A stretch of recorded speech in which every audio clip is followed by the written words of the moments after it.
আসসালামু আলাইকুম। আজ আমি আপনাদের সামনে নিয়ে এসেছি ফ্রেঞ্চ ফ্রাইয়ের রেসিপি।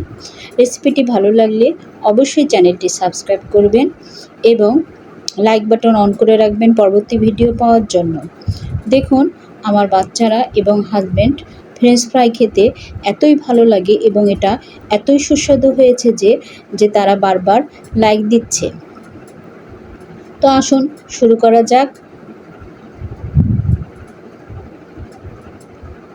ফ্রেঞ্চ ফ্রাই তৈরির জন্য আমি প্রথমে কয়েকটা আলু ভালো করে কেটে ধুয়ে নিয়েছি। এবার একটা হাঁড়িতে পানি গরম করতে দিয়েছি। এই পানিটা গরম হয়ে আসলে সেখানে আলু দিয়ে দিয়েছি এবং আলুর মধ্যে দিয়ে দিলাম কিছুটা পরিমাণ লবণ।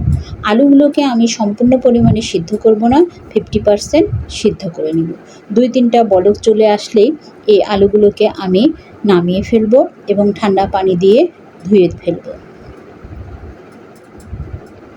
দেখুন, আমি আলুগুলোকে একটু নেড়ে চেড়ে দিচ্ছি এবং আমার আলুতে বলক চলে এসেছে।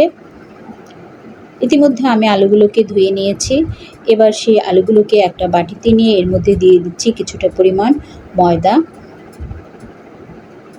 কিছুটা পরিমাণ মরিচের গুঁড়া। আপনারা যে যেমন ঝাল খেতে পছন্দ করেন সেই পরিমাণে মরিচের গুঁড়া দিতে পারেন, কিছুটা পরিমাণ হলুদের গুঁড়া এবং কর্নফ্লাওয়ার দিয়ে দিচ্ছি, বিট লবণ এবং গোলমরিচের গুঁড়া, আর দিয়ে দিচ্ছি ডিম। এখানে আমি একটা ডিম দিচ্ছি, আপনারা ইচ্ছে করলে ডিমের পরিমাণ বাড়িয়ে দিতে পারেন, কিন্তু আমার 3টা আলুর জন্য একটা ডিমই এখানে যথেষ্ট। এখন আমি সবগুলো উপকরণ ভালো করে মিক্সড করে নিচ্ছি। সবগুলো উপকরণ ভালো করে মিক্সড করে নিয়ে আমি এগুলোকে তেলে ভেজে নেব। আমি প্রথমে একটা ফ্রাই প্যান তুলে দিয়ে সেটাকে গরম করে নিয়ে এর মধ্যে দিয়ে দিলাম সেই আলুগুলো দিয়ে এগুলোকে এপিট ওপিট করে লাল লাল করে ভেজে নেব। একবার ভেজে তুলে নিয়ে তারপরে আবার এগুলোকে দ্বিতীয়বারের মতো ভেজে নিতে হবে, তাহলে ফ্রেঞ্চ ফ্রাইগুলো খেতে যেমন সুস্বাদু হবে তেমনি মুচমুচে হবে। তো আশা রাখছি রেসিপিটি আপনাদের ভালো লেগেছে। সুপ্রিয় ভিউয়ার্স, অবশ্যই চ্যানেলটি সাবস্ক্রাইব করবেন। দেখুন, আমার বাচ্চারা খেয়ে তারা ভিডিওতে লাইক দিচ্ছে। আশা রাখছি আপনারাও ঠিক এইভাবে ভিডিওতে লাইক দিবেন। কী অবস্থা দেখুন, তারা খেয়েই আবার আমার কাছে আবদার করছে তৈরি করে দেওয়ার জন্য।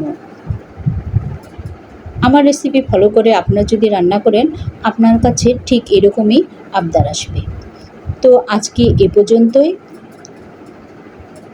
আশা রাখছি আপনারা চ্যানেলটি সাবস্ক্রাইব করবেন এবং এমনিভাবেই লাইক বাটন অন করে রাখবেন। সবাইকে অসংখ্য ধন্যবাদ।